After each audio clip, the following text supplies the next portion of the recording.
Hello there, ladies and gentlemen. Welcome to another episode of the Candid Talk here on Herman Manyora's YouTube channel. My name is Evan Sokinya. I'm glad that you're here with us. Of course, we are here with Professor Herman Manyora, still looking at how things are taking place in the country, and we are more than ready to bring you up to date with comprehensive analysis of everything. This is, of course, a production of Nairobi Review, and we always plead with you to always help support this channel, definitely, because without your support, then we may not be able to bring you up to date with everything that is taking place within this country and abroad. Prof, how are you? Wonderful, wonderful, I can assure you. I'm extremely wonderful. Welcome. Yes. We are still talking matters education, and definitely higher education. I know you've been a stakeholder there, if not a shareholder. Yes. But let me say that I'm still looking at how things are progressing with regards to education funding, especially the higher education funding. Now, something happened. You know pretty well that the government recently decided to come up with a new model upon which they will fund the education of all those Kenyans who qualify to join universities. Now, recently, the cabinet secretary in charge of education, Ezekiel Machogo, of course, opined that the government has got enough capacity to accommodate all the students who sat the examinations, whether they failed or not. Yes. But of course, he said that capacity is there. I wonder what you make of that. Whether the government has capacity? To accommodate all those who sat examinations. Yes and no. Right? If it is Bora Elimu, they can absorb all of them. If it is Elimu Bora, they can't take all of them. Universities are underfunded. Students are learning under deplorable conditions. And whereas there are many reasons for that, top on the list will be the numbers. The government cannot manage these numbers. Does not provide sufficient funding. There are too many useless universities. So yes, they can manage if it's just any education to give to any. Statistics, it's called statistical education. The statistics will show you the government has catered for 73,000 C plus and above students. But when you look at the worth, the meaning, the quality, then the truth is government is not managing. So if at all the government is supposed to offer quality education to Kenyans at a high education level, it will have to rethink either to do very serious funding in terms of improving the amounts of money, or be honest with the country and with itself and reduce the number of people they can admit. Currently, if last year the government was sponsoring over 100,000 students, 100. This year, those who go to C plus and above are 170-something thousand. Strictly speaking, between you and I, this country can hardly afford 20,000 students. With the modern fund, with the amount of funding available, this country can hardly actually sponsor 20,000. Actually, even 10,000 is a tall order.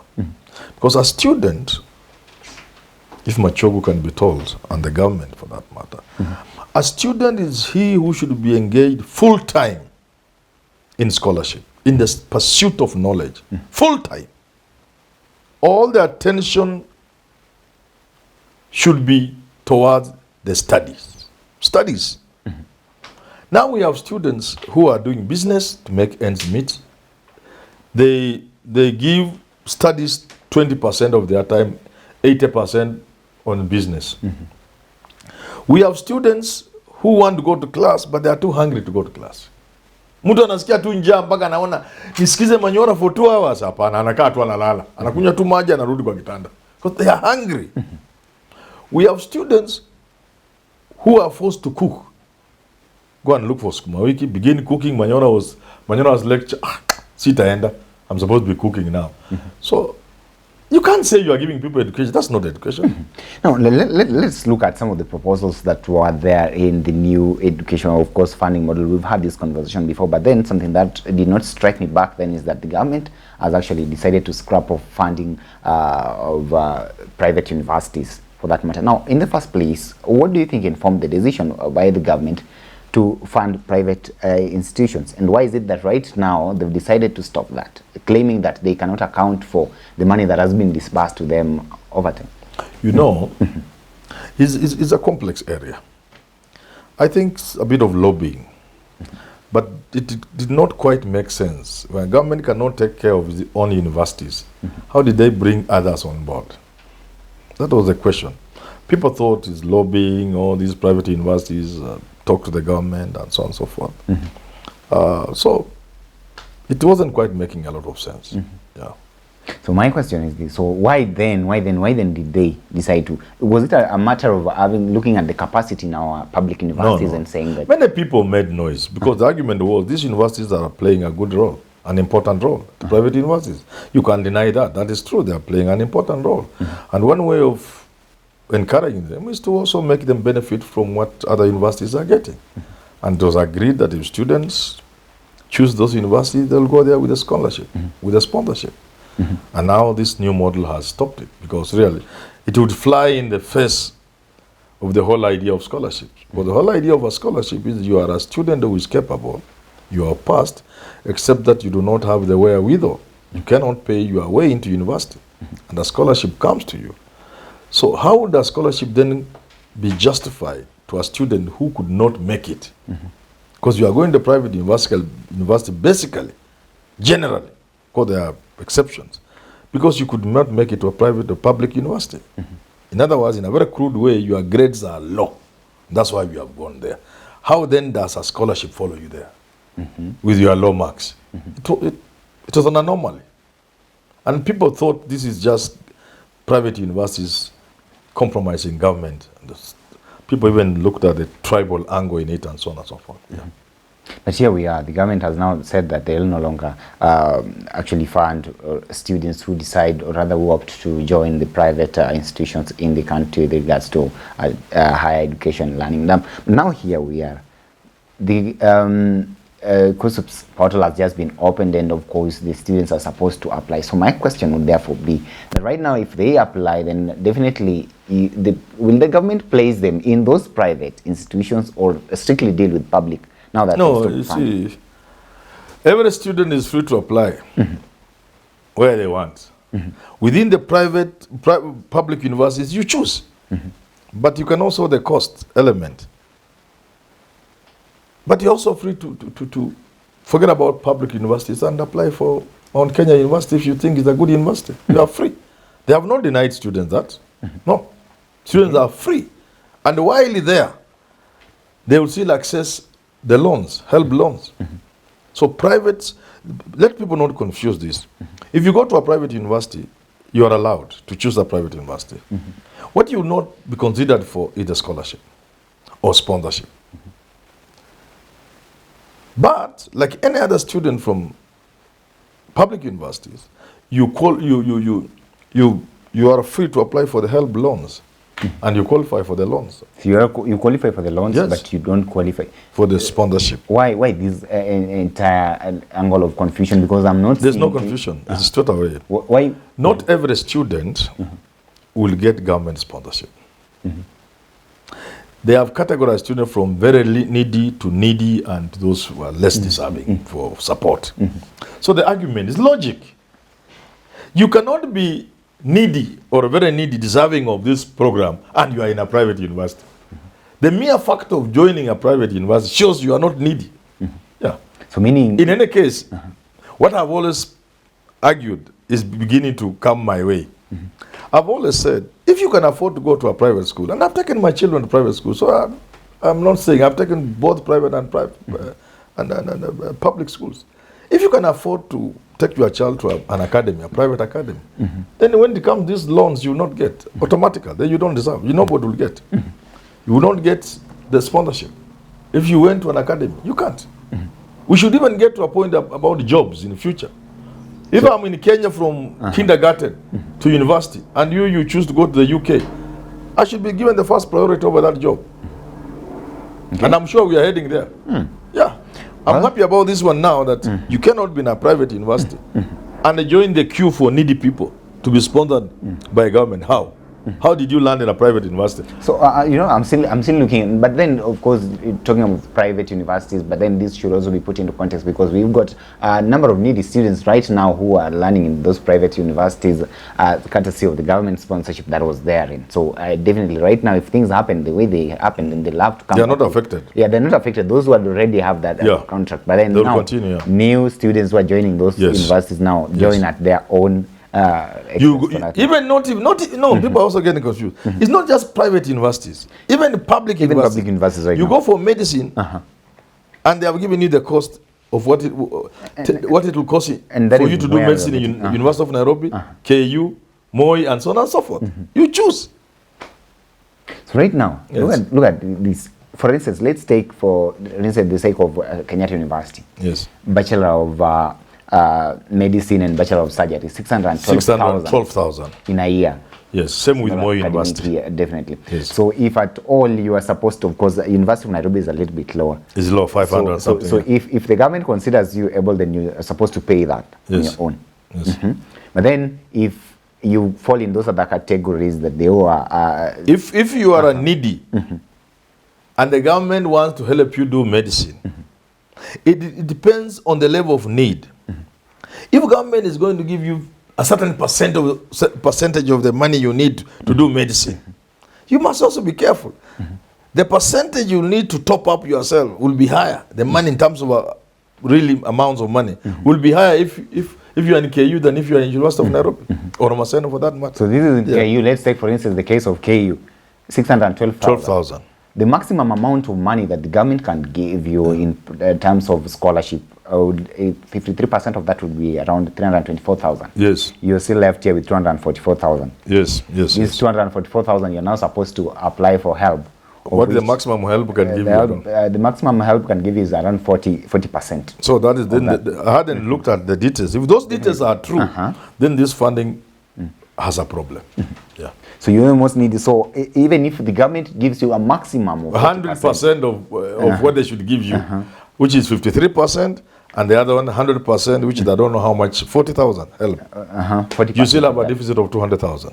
No. After the very first one was 612.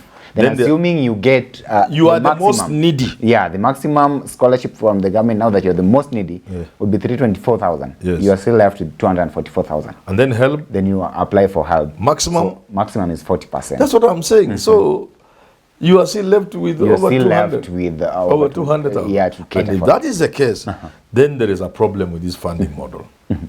Because the funding model, I would think I thought we need. Because me, I'm not for this funding model. Me, I'm for free education. But if this model, I don't know whether it is true, I've not followed it.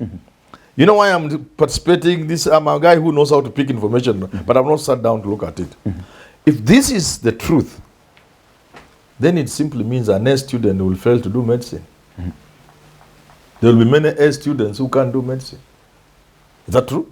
Yeah, that is what is actually reflecting here. So a man from a boy from Luombei with an A cannot raise 200,000. Because, but by the way, I think there's something wrong with your explanation. I don't think that's how it is. Even me, I will have a problem paying 200,000 for my son. How much more so a villager from somewhere in Dondori? Perhaps understand my explanation. Your explanation is weak. Your explanation is weak. At the end of the day is that, the government may provide, let's say, for instance, you get the maximum... What the maximum sponsorship the government gives? 53%. For the most needy? Yeah. 50%. How does government expect somebody to get the remaining 47%? No, so this is it. So the government gives you a maximum of 53%. Then the help takes 40%, so you'll remain with 7%. Oh, help is not 40,000, but 40% of your fees. So you remain with 7%. So you did your calculation. So 40%. So 7% of... Yeah, 7% of that will be around 42,000. So the most needy is supposed to pay 42,000. That's the most vulnerable. It is still wrong because I can assure you, many students from poor families cannot afford that amount of money. It just happens, and they are saying they have looked at the system of funding over the years with help. They can quickly identify who is needy and so on and so on. But there's an anomaly there. There's something there they may not know. It is just by coincidence that those who get A's also come from families who have some little money. Why? Because our education is not pro-people or pro-poor. Chances of a student from a village getting an A are very low. It is that student whose father could take them to an academy in primary school. They may not be entirely rich, but they can afford to take you to an academy. They can afford to give you all the books you need. And they can afford to get you somebody during tuition, to give you tuition. Then you pass. And on the account of passing well, then you can also go to a top national school like Alliance. And they can afford the fees. So finally you can get an A. And therefore, that person should have no problem, even if they were classified as needy, not less needy, whatever. Maybe they are supposed to pay 60, 70, not this 40,000, 42,000. They can afford. It's just a coincidence that those who, over 90% of those who get A will have traveled the journey of privilege. But if it wasn't for that, if education was fair, if examinations were done in an equitable way, not like what we have today, where you give a child from Makini school an exam with the same kid from Luombe primary school. Same exam.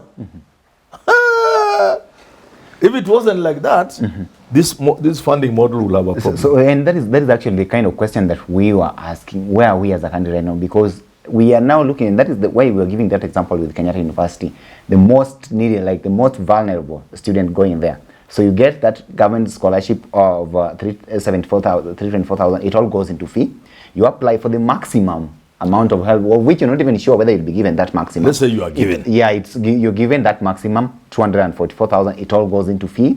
Then now you remain with the 7%, which is 42,000. Yes. And that one, and again, you have to look for it so that you actually top. Now, you see, initially... And you have not even sorted out accommodation. So accommodation is not sorted and all that. Because I remember during our time we were learning, and the fee is like 26,000. But then you're still given help. Yes. So you can... now your help goes there. It simply means this model is locking out poor people. I've not interrogated well, but because me, I don't believe in this. So that's why I'm not bothered. Me, I believe in free education. And in the fullness of time, people listening to Manyora will say the country should have listened to voices like those of Manyora. Because like that of Manyora. Because we are going to pay for it. Now this is even worse. If what you are saying is true, there shouldn't be a case where a Kenyan child can be locked from doing medicine because they can't afford 42,000 plus accommodation. You get it? Yeah. 42,000 is a figure to many people in this country. And therefore, it will mean you forego your chance to train as a doctor, which was your dream. And then you do something else which you can afford, perhaps. And I think that will be extremely sad for the country. So the government assumes that the most vulnerable can at least get 42,000. No, you see, they should learn to listen to me. This country requires free education. Free. And we can afford it. Though we don't have all these challenges. We are not going to have a group of Kenyans who will have something against society, who will want to take it on society for denying them a chance. The new developments and looking at the economic hardship the country is going through, we are soon going to have a number of students who have not been able to finish their university in the streets. And they will come for us. The other time I had a conversation with a senior professor, and of course one was part of the presidential task force, that working party that was mandated to look into the education funding crisis that we are witnessing in the country, and it is part of the team that came up with this. And I asked him, do you think that the government is not able to provide free education? He said, no, our government is very much able. It's just a matter of getting its priorities wrong all the time. Do you buy that idea? Yeah. Well, ladies and gentlemen, we are here waiting to see how this new education funding model will unfold and will affect the lives and livelihoods of Kenyans here in this country. We do hope that at the end of the day, Kenyans will achieve and acquire elimu bora, si bora elimu, as a professor always puts it here on this channel. Remember, we are still on the ground looking at how things are taking place in the country. And we'll always be here keeping you updated with comprehensive analysis of the same. Till we have this conversation again, have yourself a lovely day. My name is Evans Okinyi.